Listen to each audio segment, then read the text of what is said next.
Welcome back, game theorists, to another episode of Game Theory. We're still in Chapter 3, looking at sequential games. So in the previous episode, I showed you guys how to draw a game tree to depict sequential games.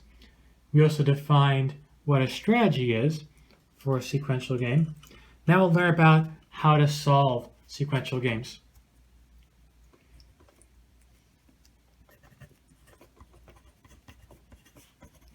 So the technique we'll use is called backward induction, or your book prefers the term rollback. And it's very simple. What it means is that you go to the end of the game, figure out what the players would do there, and then work your way backwards.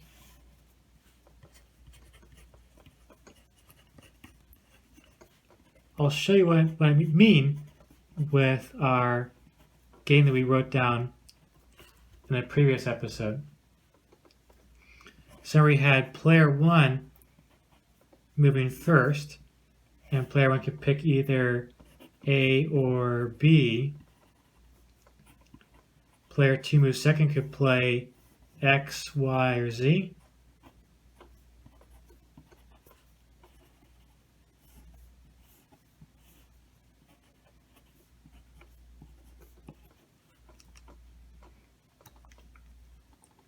And then if AX happened, player 1 can move again.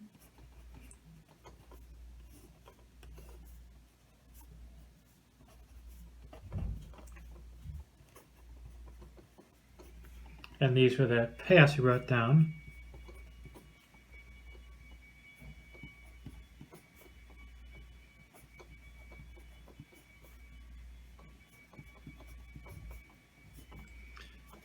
And as always, we have to specify who gets what payoff.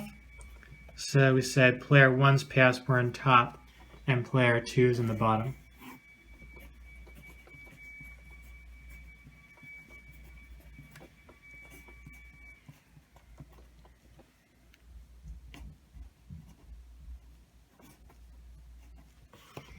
So I said backward induction or rollback means go to the end of the game and then find what the players do there and go backwards.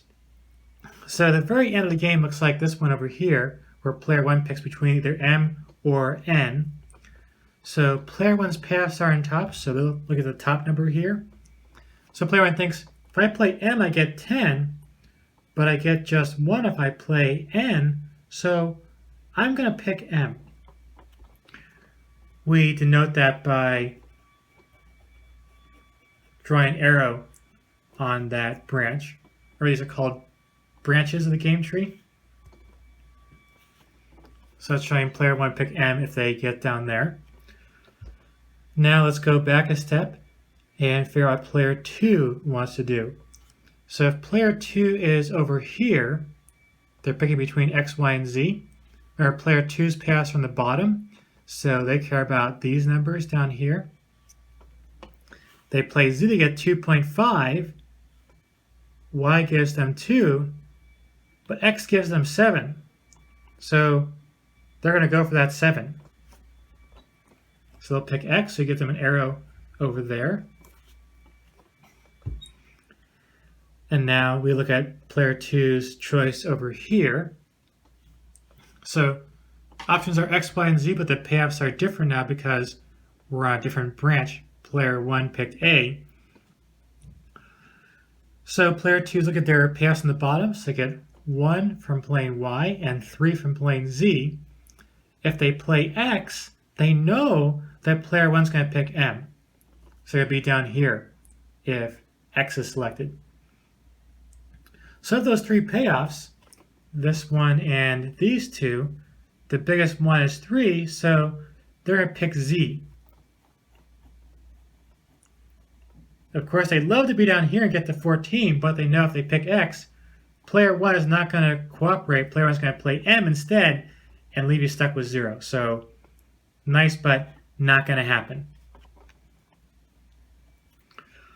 All right, so now I go up one step further. So player 1's over here at the top of the game tree. They pick A, they know that player 2 is going to pick Z, and they'll land over here and get 5. player 1's payoffs are on top. If they pick B, player 2 is going to pick X, and we'll get 1 because player 1's payoffs are on top. So I either get 1 from playing B, or I get 5 from playing A. Getting 5 sounds better, so I'll play A. And now we know what happens in the game. So, to be clear, I'll distinguish between the equilibrium and the outcome. So the equilibrium is going to involve the strategies, and the strategies tell you what you do at every one of your nodes, even the nodes that don't occur. So we were saying last time that even if player 1 is going to play B in the first round, they still have to specify what they do if they're over here. That was because there's always a small chance you play A by mistake and you might end up being somewhere that you did not expect. So the rollback outcome is just what happens. So let's write that out. To find the outcome, just follow the arrows. So A, then Z. Because the first arrow says player 1 plays A, and then after that, player 2's arrow says they'll respond playing Z, and the game ends.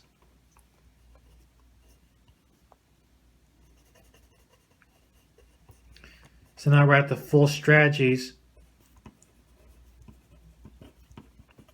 for the rollback equilibrium. So just write it in a way that's clear. So I'll say player 1 will play A if they're at this node. And if they get down here, they'll play M.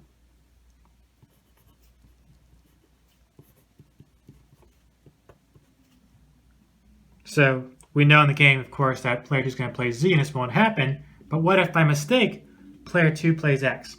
We could end up being there, and we got to have a plan for that. So that's why I had to specify this part as well in the equilibrium.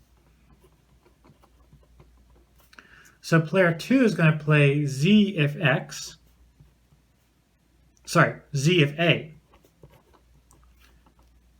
But don't stop there. There's a small chance that player 1 plays B by mistake, so we got to be prepared and say what we're going to do if we land at this node. We're going to play X if, mistake. We're going to play Z if A, and X if B.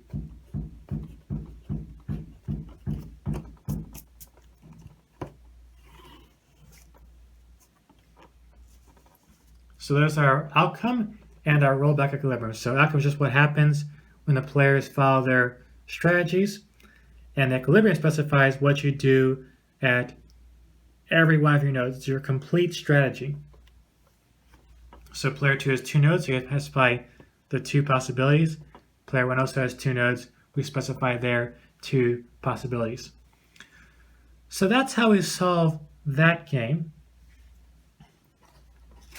So you see, rollback is not terribly hard. It turns out that even games that look pretty complicated, you can make short work of them with this simple tool.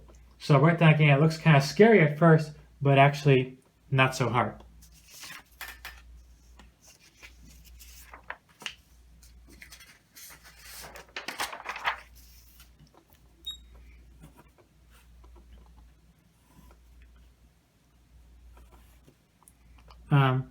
Let's see, I don't really like saying player 1, player 2. It just sounds so unimaginative and not terribly exciting. What I used to do with my in-person classes, I'd ask, does anyone want to be player 1? Does anyone want to be player 2? And I write their names up there. This is not an in-person class, so I can't really deal with you guys. I'll just use some of the students we had from last semester. Let's say that player 1 is Joanne. She volunteered a few times to be one of the players, and Joanne can play left or right. Player 3, let's see, who's one of my other students from last semester who volunteered? We had Oh, Jerry volunteered a couple times. So I'll use him as player 3. Hope he's okay with that. And then there's also player 2. Let's see. I think Megan volunteered a few times last semester, so I'll put Megan over here. And Megan can play X, Y, or Z. Megan has 3 options, while Jerry has just 2 over there.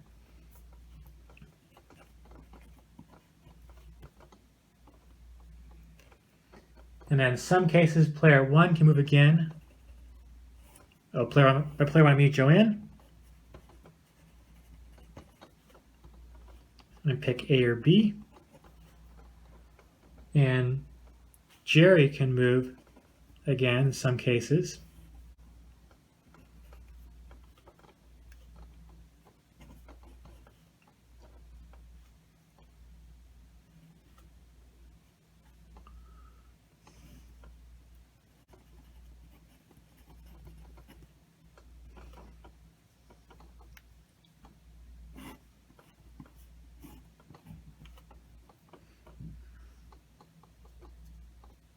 So Jerry can play E or F down here, and then player 1 can pick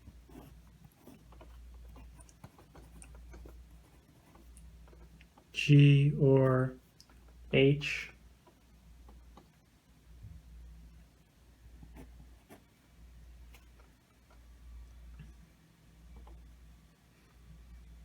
And over here the game just ends. Oh.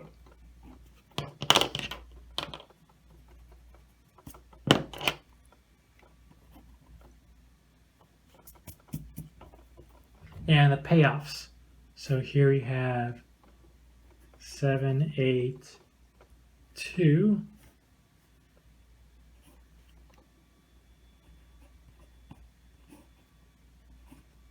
Four, 2, 1, 3, 6, 9. I'm running out of space.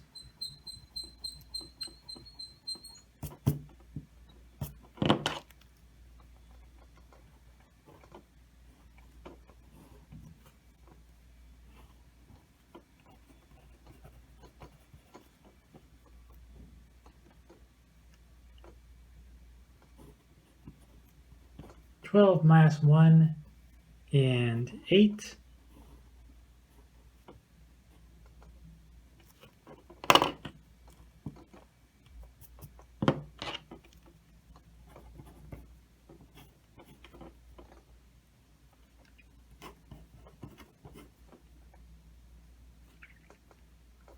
Oh, I drew a further branch in my notes.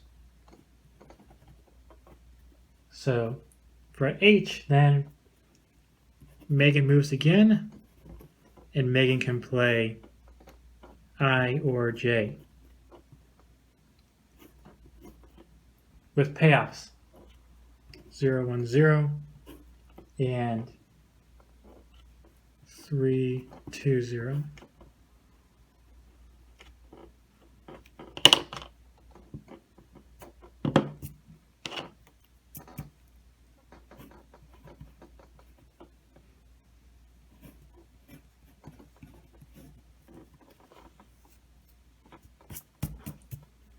So, big complicated game tree.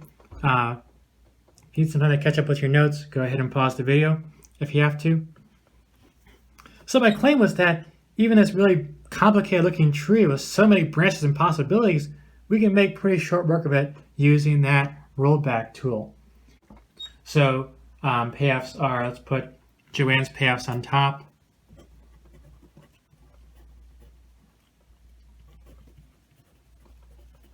And I'll put Megan's in the middle. And Jerry on the bottom. All right, now, if you feel comfortable with rollback, try to give it a shot trying to solve it. If you're still a bit unsure, just keep watching. I'll solve it for you guys. All right, so at the end of the game, we go back and we try to figure out what the players do. So the very end of the game is over here, where Megan picks either I or J. Megan's payoffs are in the middle, so Megan cares about this middle number. So she sees that she gets 2 if she picks J, and only 1 if she picks I. So J sounds better to her. We give her an arrow on that J. So now we go back a step over here, where Joanne is picking either G or H. Joanne's payoffs are on top, so she cares about the top number. She knows she gets 1 if she picks G. If she picks H, she knows that Megan's going to pick J, so she'll get 3 in that case. 3 is better than 1, so Joanne's going to pick H.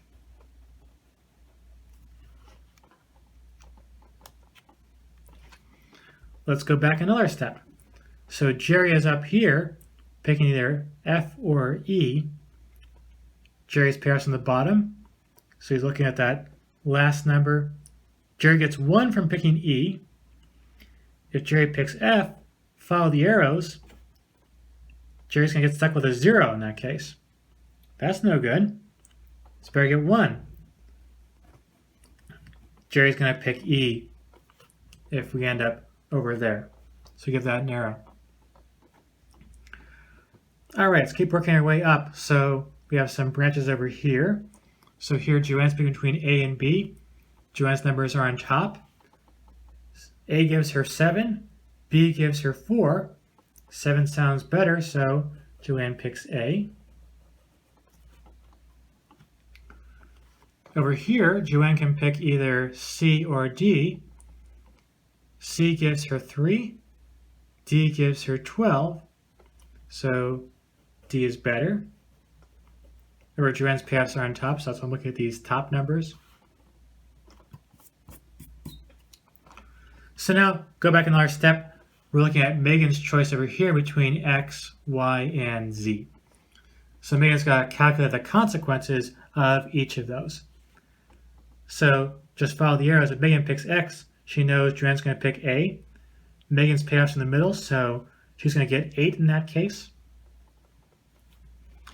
If Megan picks Y, follow the arrows, she's going to get -1.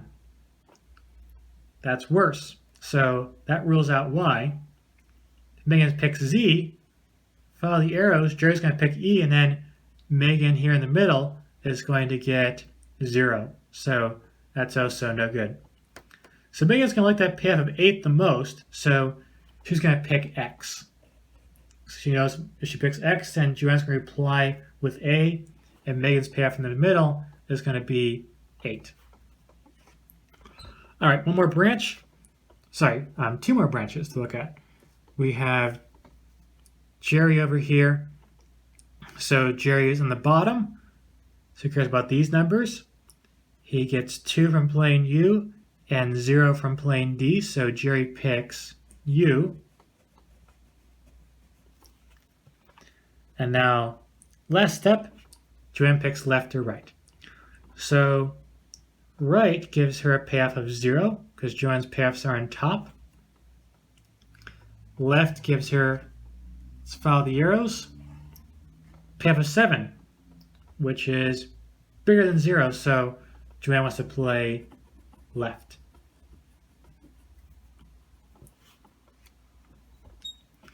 So that's rollback. Now let's write the solution more formally. There's the outcome.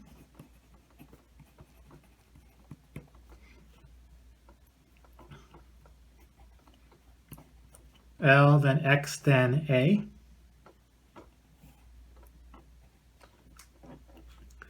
Just follow the arrows. Now the equilibrium, we said, you have to specify your full strategy.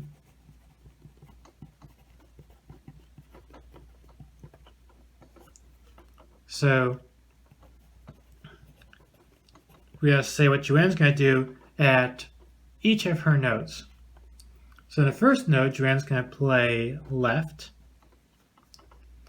And then our next node for Joanne over here, she'll play A if LX.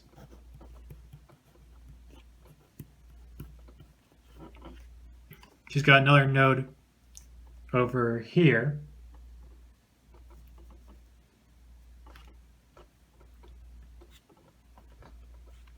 where she plays D. No, I should have been more clear about that. I just wrote J for Joanne, but J could have also stood for Jerry.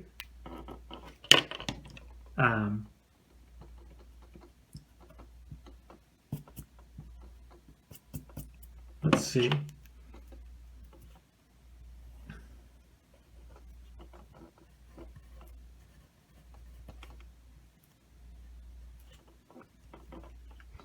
So Joanne plays D, F, L, Y.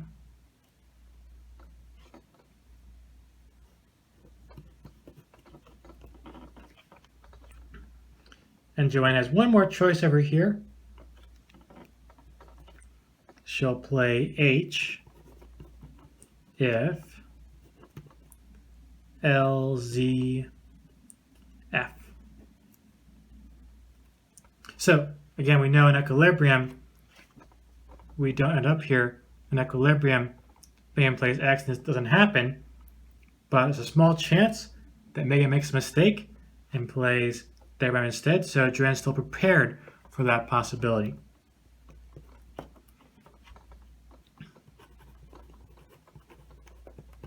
See, Megan has a note over here. She plays X if L, and she's going to play again over here. She plays J if L, Z, F, H. See, those are the only nodes for Megan. So lastly, we have Jerry. So Jerry picks U if R. So again, R does not happen at equilibrium, but if Joanne makes a mistake and plays R accidentally, Jerry's ready for it. And Jerry's got another node over here.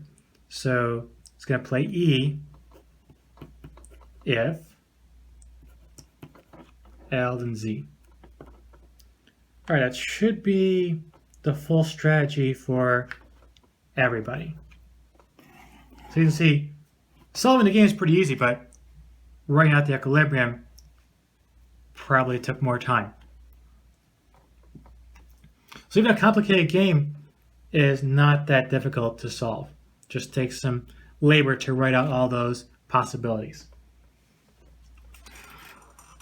All right, so let's wrap up our episode here so I don't have my phone run out of memory. In our next episode, we'll do some more examples and look at how external uncertainty affects games.